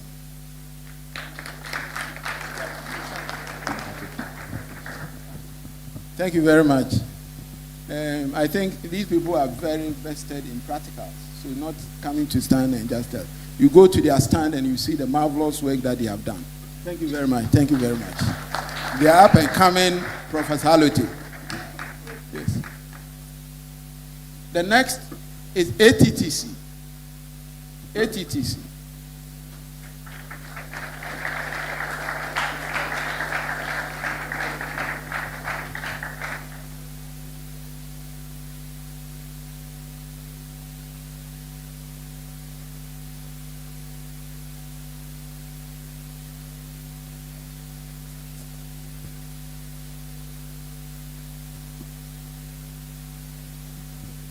Good evening, ladies and gentlemen.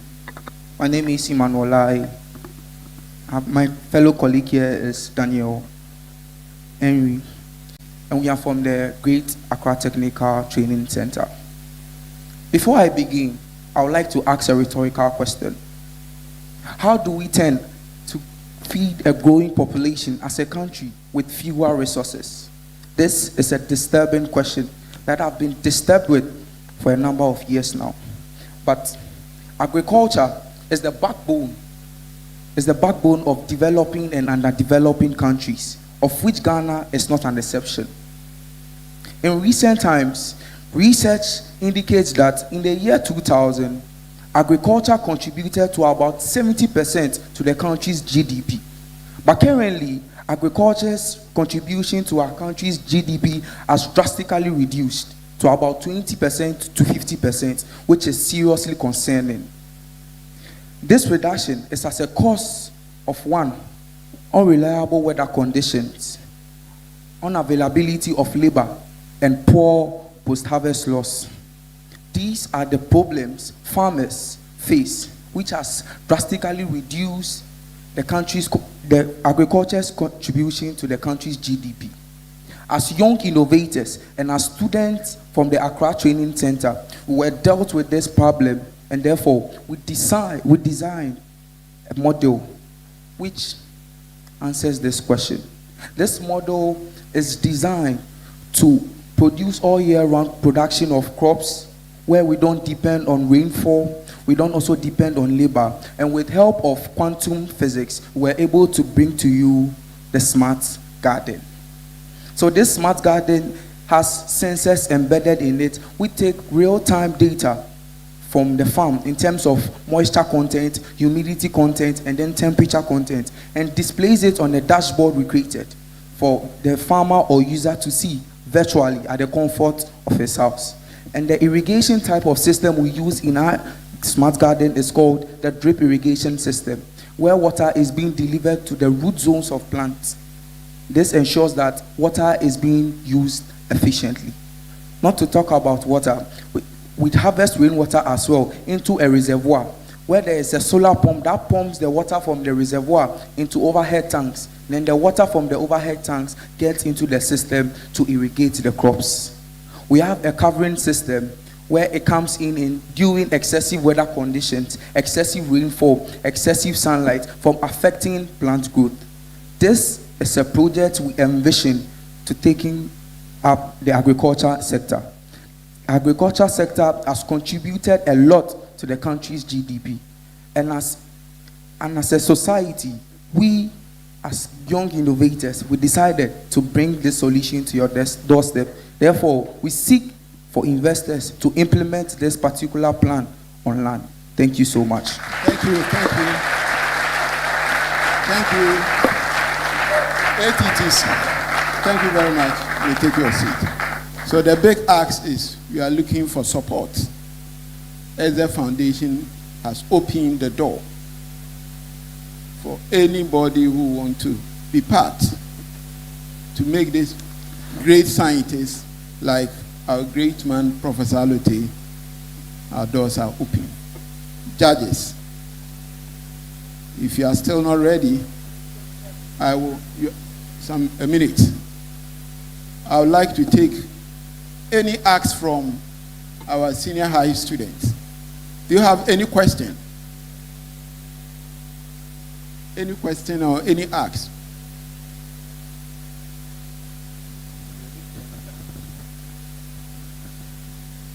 There are teachers around can also do that. Take that opportunity.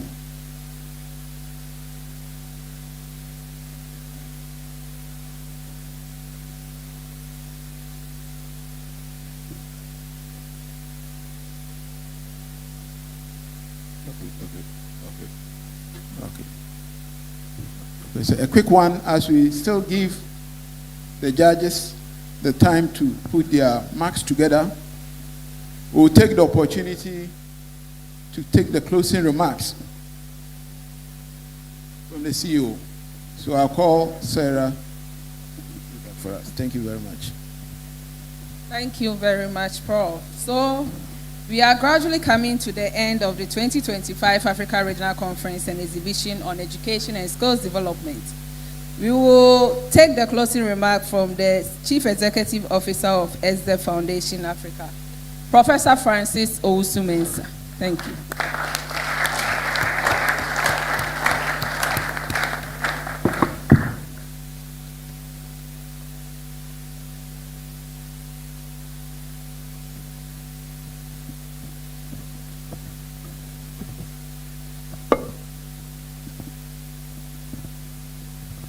Good afternoon. I believe you agree with me that the 3 days have been very, very eventful,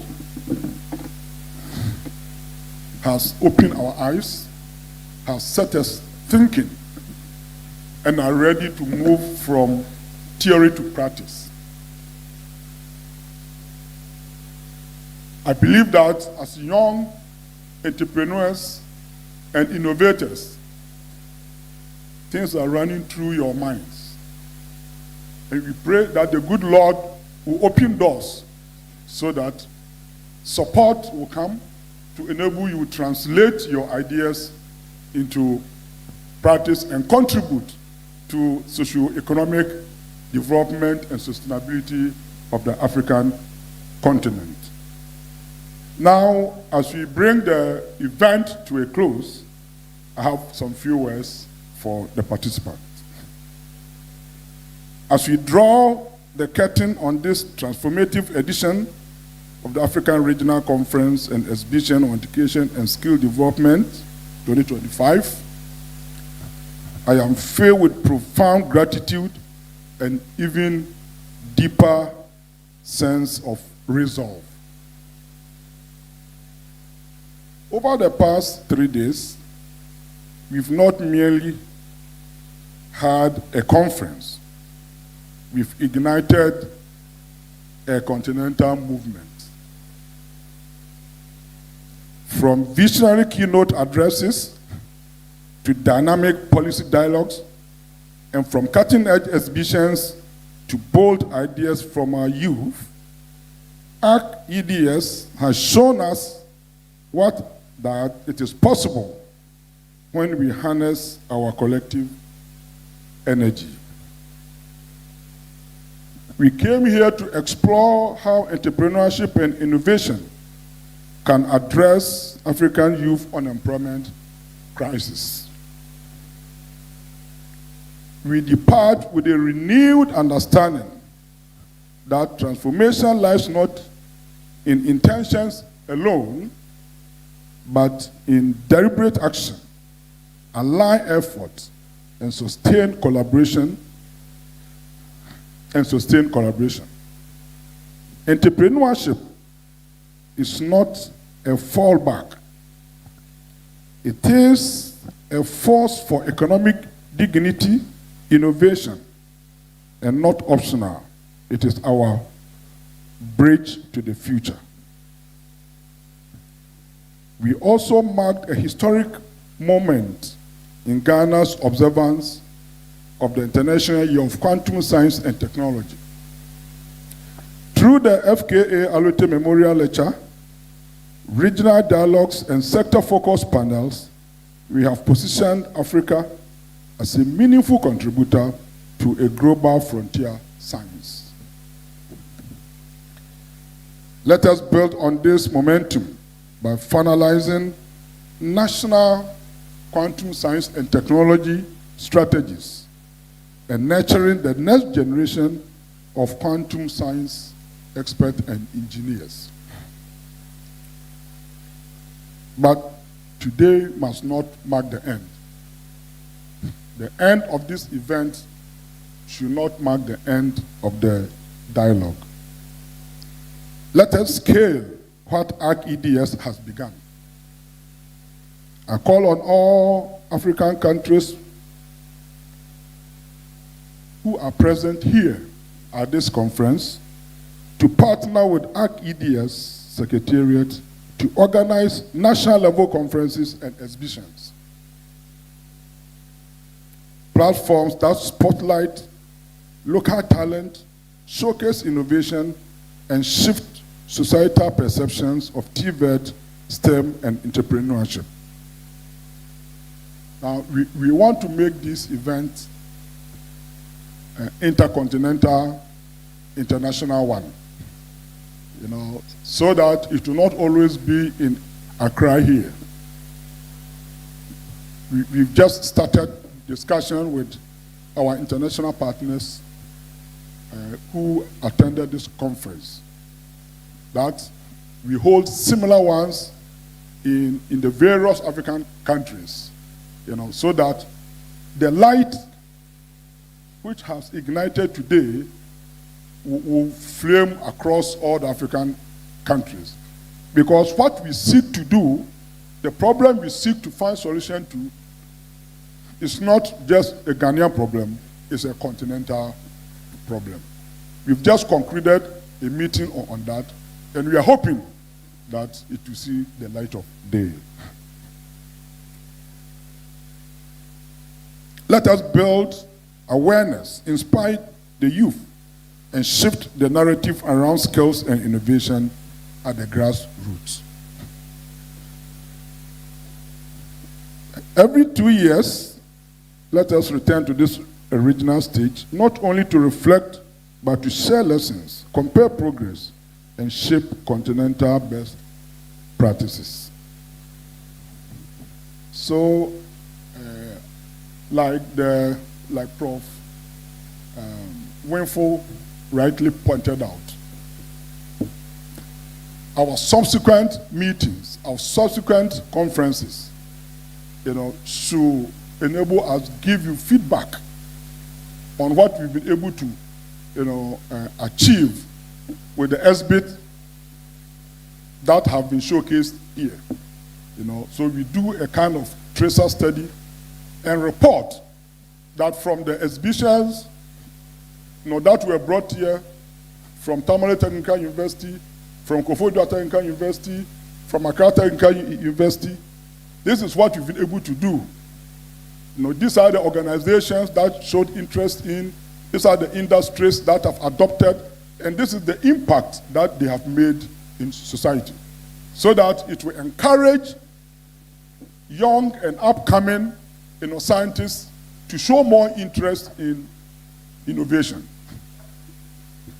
So we need a continental ecosystem of innovation anchored in country ownership, empowered by youth energy, and strengthened through cross-border partnerships. I've already made mention of this point. To our government and institutions, let ARC-EDS be your ally in policy reform and implementation. To the private sector, let us co-create pipelines from talent to enterprise. To universities and technical institutions, let us break down the silos between curriculum, research, and the real economy. To our young people, we hear you, we see you, and we will walk the path with you. Let us live here not with applause alone, but with a collective pledge to act.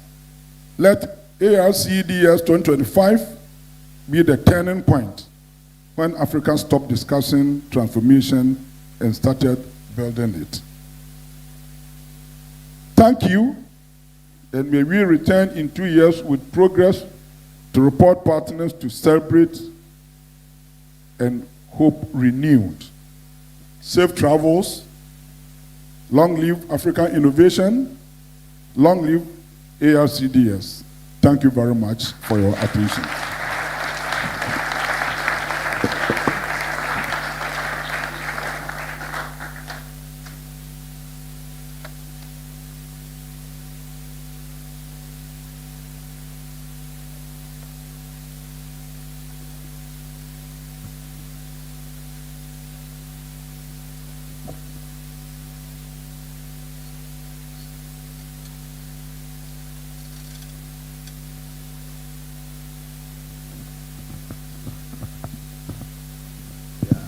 Abra Yusano, Alote Fantini, Timika Fanteka Crack.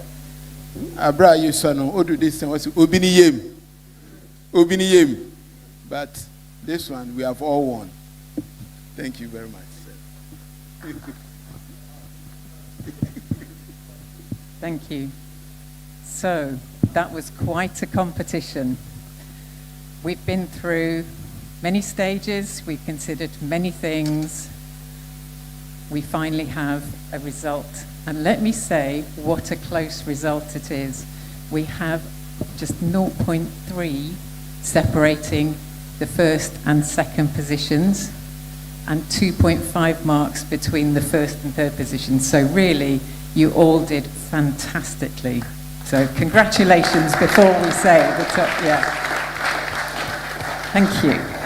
So, the results. In reverse order, of course. In position 3, Cape Coast University with Solar Trike. Congratulations. Do we need Solar Trike to come and receive an award? Cape Coast Technical University.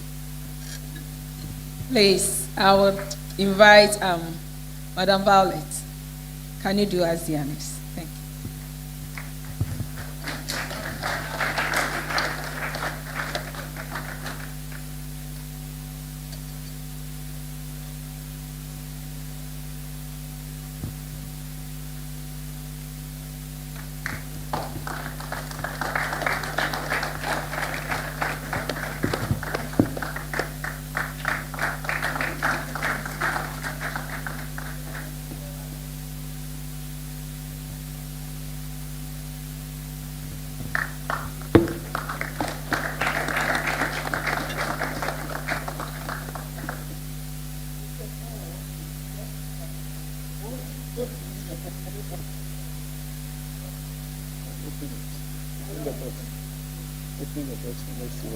Open it.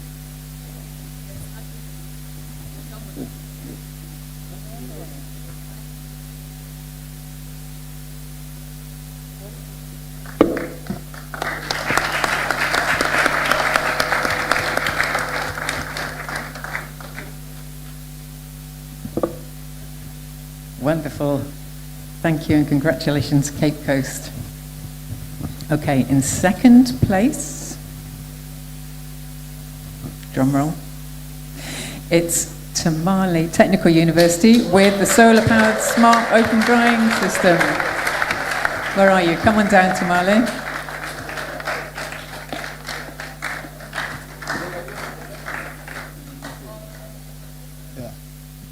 We invite Dr. Prejesin to come forward to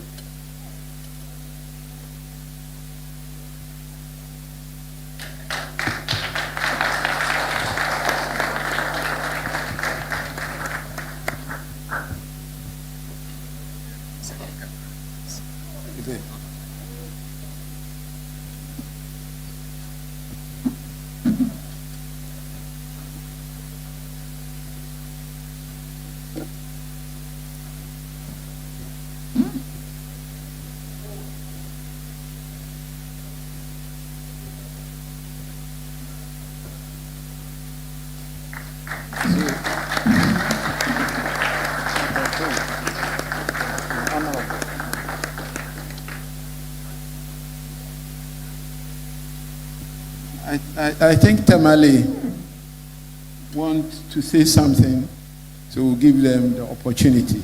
A minute.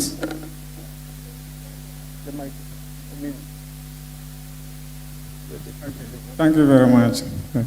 So we want to dedicate this award to our father, our protector, and then our dependent, who unfortunately lost his life yesterday. That may his souls continue to rest in peace with the bosom of the Lord. Thank you.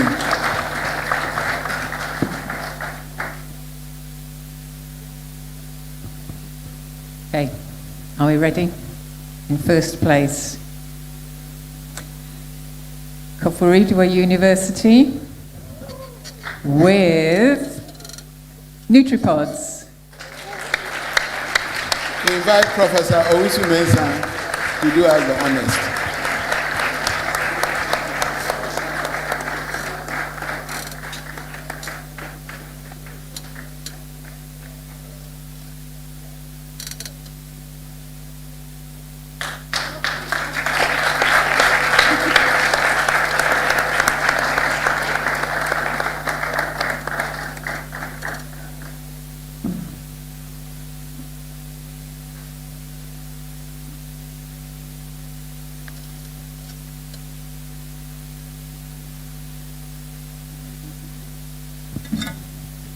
For your innovative ideas, which you've transformed into products.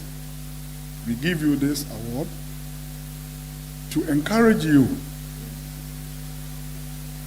to move on. And our prayer is that, as I said, the good Lord will touch the heart of some funders, to help you scale up what you have started. Congratulations.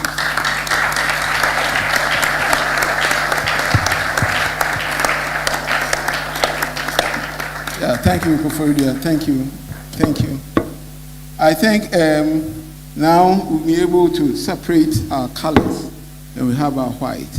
We thank you all for the support and hope next year, given the opportunity, you will all come and support us to have a wonderful conference.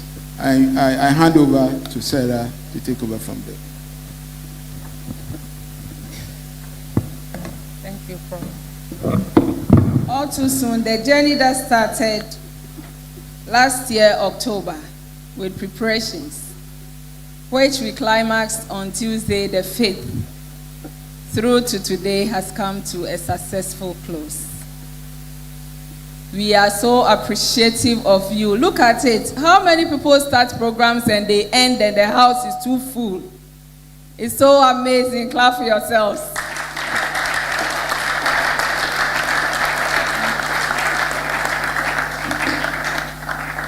It's getting to 5 p.m., but you are seated. We appreciate you.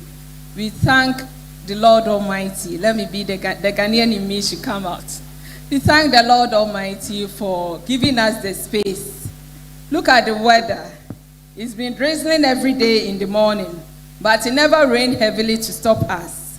And we came each day successfully.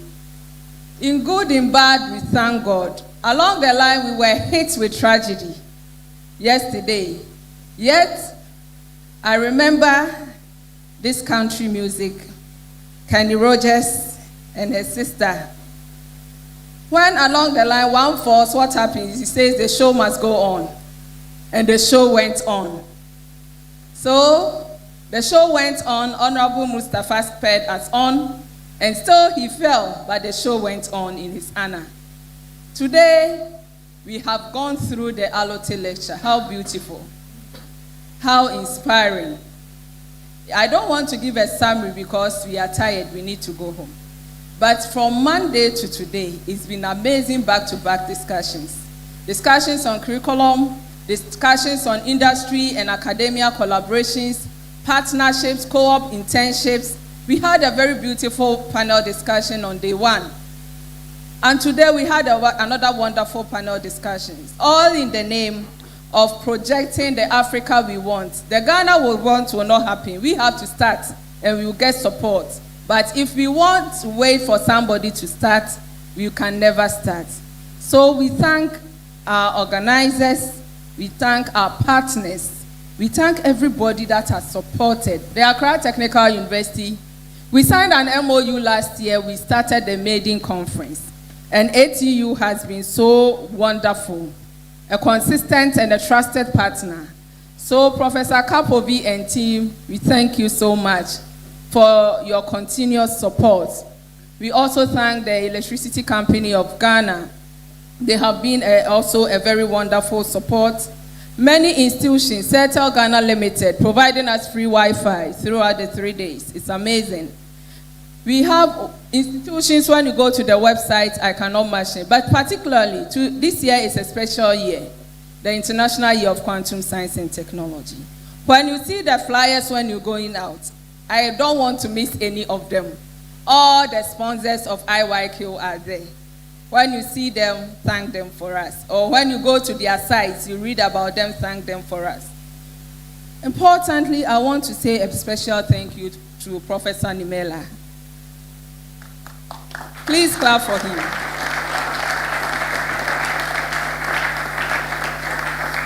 This conference is under a very minimal budget. A lot of things we still have to pay, we still have to work on. This is somebody who has so much passion for Ghana, for his friend, Francis Alote, out of his own pocket, a pensioner. He came to Ghana. He said, I have to be here, even if whatever happens. It's summertime. You know, Europe, summertime, we don't joke with it. Everybody's going on holidays. He spared his holidays. He stayed through. And the program you saw, it's not by magic that everything went on accordingly. He never slept. He will send it. He will say, this one has not confirmed. Give me a minute. I'm going to come back the next day. True to form, the next day he will come. Updates upon updates. And we had a very beautiful conference. So, Prof, Ghana is grateful. All our speakers, both national and international, you made the conference. We didn't make it. If we planned and you didn't show up, there wouldn't have been a conference. We thank you so much. We thank you for giving us your time freely to share with Africa. We thank you. Our panel of judges, Sarah had to change her time like 2-3 times. I was liaising with Professor Winfo because she had some things to do in Ghana. The project had ended in July. How can she extend her July to August, all in the name, the passion for Ghana? Mom, we are grateful. Our judges, some came from Kumasi, other places. And last year, I managed to swave the heat, so I didn't go on their platform. But this year, I don't know how I was added, and I could see the back-to-back meetings, the back-to-back exchanges. They wanted, somebody would have trivialized this. After all, come, we can just go through and say 1, 2, 3. But if you don't submit in a certain order, they will not take you. You have to be, they say 3 minutes, 3 minutes, bring this, bring that. And they were firm, consistent. Giving us what I learned from one of the events I had to have visits at ATU, precision. They were precise, they were fair and firm. And today we had wonderful exhibits, and we've seen how far they have come. So we thank you, our panel of judges. We thank you, Dr. Klugerson. I wonder why. I thought you said you passed through. So I was thinking just one day you passed through, that's the end. But consistently you've been with us for the 3 days. It's not easy to get people who have seen it all. Maslow's hierarchy of needs, we call it self-actualization. Somebody in his self-actualization still mingling with people who are looking for physiological needs. Thank you, sir. Thank you for your advice. Thank you for your support. I won't forget Professor Sabie, Pakistan. I wonder the number of flights he picked because there's no direct flights to Accra. He started the journey, is it Saturday evening? And to get here and then be with us on Monday. Unfortunately, after all this hassle, his luggage didn't come. Spending more than 2 hours before he could fill his lost and found or baggage claim forms. Before we got to his hotel, it was almost midnight. Yet the following morning, it was like nothing happened. He came here full of energy, going about, and we had to, I said, you have practiced the thing, you know the separation of colors already. He said, no, create a dark room for me. I want to experiment. Can I spend?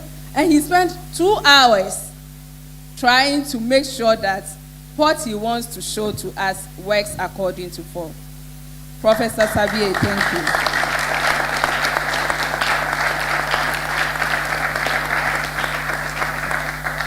The family of Professor Lotte. I call him Charlie P. Mr. Charles Appiah. He has been a science physics. When we're talking about physics, experimentation, I remember when Professor Lotte asked me to work on mass outreach, I wanted to visit the Upper West region. I had never been there, 2014. Mr. Appiah said, I'll take you. Oh, let's go. And we went to Wa. He didn't even take me. We slept in the capital, but some villages that by the time Pragya had just started.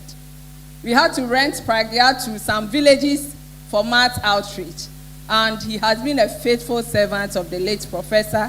He was in a funeral. He had lost his brother. But he said, I have to be here. And he's been here throughout. Mr. Appiah, thank you. Dr. Sando, as for you, you are Professor Lotte's son. So, thank you so much. You have held the torch. Even when all were going away, you held it. Thank you. Professor Wellington. Prof is a friend of Professor Lotte. Maybe he doesn't know that I know this. But in Christians in Science in 2015, a lady came to Ames to teach, and they said they want to quickly organize a short conference. And that was when I met Professor Wellington. There has not been anything, any day I've gone to academy with Professor Lotte or had meetings that I haven't seen Professor Wellington. From Monday to today, he has stayed through. Prof, God bless you. Thank you so much. Our schools, our teachers, our partners, from civil society, ministries, agencies, some of you, the invitation was to only opening ceremony. But opening ceremony became partners, and you have committed from Monday to today. You didn't come and stay through for some parts. Every day you finish the program with us. I will miss names if I want to start. So God bless you all. You know yourselves. God bless you. Our exhibitors, apart from the competition, UMAT from Takwa, GAEC, Ghana Atomic Energy Commission, Accra Technical University, we had also another institution, I remember. They came, there's a research, my lady is here, she's doing an African research of excellence in something. When you see her stand, you will see. They also contributed so much to this program, and they brought spice to the program this year. Thank you all for partnering with us this year. We had some international partners. We had a lot online. When we count, at the time I was leaving to start on Tuesday, we had over 25 African countries that had registered for the conference. But one of the biggest issues is funding. But for South Africa, Zimbabwe, Nigeria, Uganda, in spite of everything, they were looking forward to the TVET conference. But they stayed through it all. We've been in this all together. That is partnership. That is the way Africa wants to grow. So thank you so much to both our in-person and our online partners across Africa and across the world for your support for 2025 ARC-EDS. To our schools, our high schools, our high school exhibitors, and our high school STEM TVET schools. Thank you to your teachers, to administration, to students. You have been so obedient. You have been a partner through this whole process. Thank you so much. You deserve a round of applause. Clap for yourselves.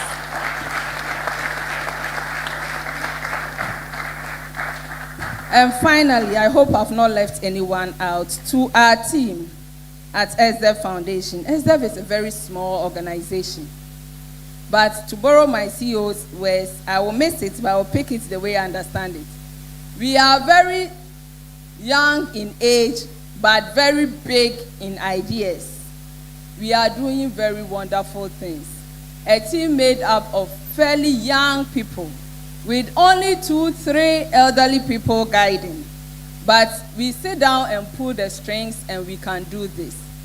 To our Prof Chair, Professor Jofo Sanamo Mensah, our CEO, Professor Owusu Mensah, and all our friends. I won't mention our names. We will miss some of us. We say thank you so much. You have been a strong pillar. You are really revolutionizing education in Ghana, and we can only do better. We can only do better. We thank you, and we thank the conference center for giving us this facility to host this conference. We thank you all, and we pray that the good Lord grants you journey mercies as you go back home. Go with ARC-EDS. We are not starting, but we are taking action. Thank you, and God bless us all. Prof. Winfo gave me this. Koforidua Technical University has won this competition on the second time. Tamale too has come second on the second time. So we will see next year what happens. Until then, see you in 2026 ARC-EDS. Thank you.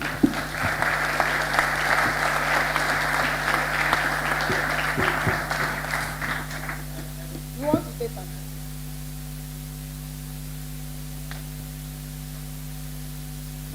So, Joe, I wanted to thank Sarah and Chief. You want to join me? So, before I hand over the microphone for a final time to Joe, personally like to thank Sarah for all that she's done. It's just been 4 days I've met her, and the kind of energy. I was standing with her in the morning, and the manner in which she was talking to her colleagues, bucking them up, encouraging them, she was like a true leader, but a leader who does not look like a leader, but one who's like them. And besides Sarah, it's hard to not to mention the person who's kind of, I know, who's behind all of this. That's Richie Mike Wellington. So he's been instrumental on a personal level. I would like to tell you that he's been instrumental, along with Joe, in getting me here. He's talked to the ambassador of the Consul General of Ghana to Pakistan. He's helped me in the visa, he's helped me in the travel, and he's actually been, I know, a guiding light for this conference. So over to Joe. Thanks. Well, I'm just happy we were able to get Sabi here. I mean, thank you, Richie, Mike, and Sarah, because that was really excellent to get the hands-on. This is really needed, a hands-on demonstrations to really demonstrate, to see quantum with your own eyes. And I think so that was a wonderful addition to this. I don't want to go on and on, but I've enjoyed working with Richie Mike for many, many years, from the Year of Light onwards. And Sarah's really been a wonderful opportunity to meet you. You're wonderful. Everything, EDI. I got to turn around. ESDEF is really great. So I think there's a bright future. I'm going to stop there. There's a bright future for Ghana. And a lot of us have a Ghana in our hearts, and especially my recollection of Special Latte. So God bless, and please. Thank you all. We saw we were online, we got lighted, we got streaming, we got everything thanks to S2A Concept. S2A is an event management organization. If you have a plan, don't think about your budget. Think about somebody who is going to help you to bring your plan to fruition. And they have been with us. Please, let's clap for our technicians. They've done so well for us. Thank you, S2A. Thank you, and bye for now. Bye.